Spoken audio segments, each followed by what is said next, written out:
नमस्कार। चुनावी समर में आप लोगों का स्वागत है।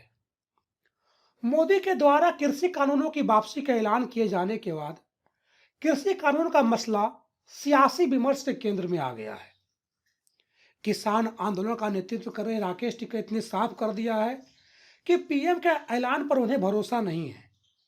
इसलिए संसदीय प्रक्रिया के जरिए कानून वापस होने तक आंदोलन जारी रहेगा। वहीं इस मुद्दे पर सियासत अब तेज हो गई है।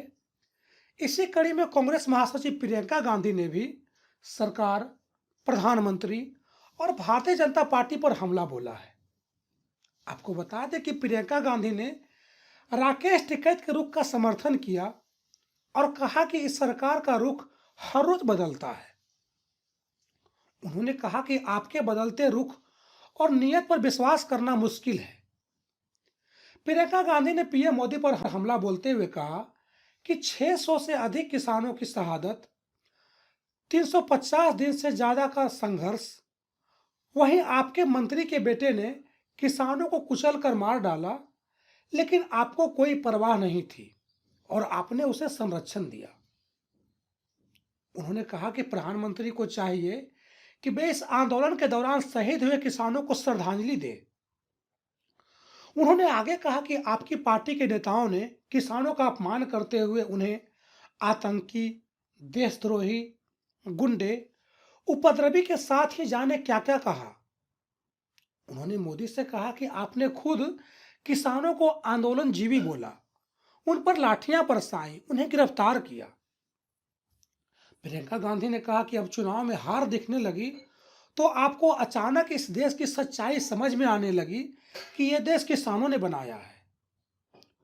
उन्होंने कहा कि यह देश किसानों का है, किसान ही इस देश का सच्चा रखवाला है और कोई सरकार किसानों के हित को कुचलकर इस देश को नहीं चला सकती। इस दौरान कांग्रेस के वरिष्ठ नेता दिग्विजय सिंह ने भी कहा कि किसानों ने एक बार फिर बता दिया कि उनसे बगैर पूछे समझे कोई भी कानून बनाना उचित नहीं है। उन्होंने कहा कि किसानों को मूर्ख नहीं समझें। इसके अलावा दिग्विजय सिंह ने पीएम मोदी से 3 मांगे भी रखी।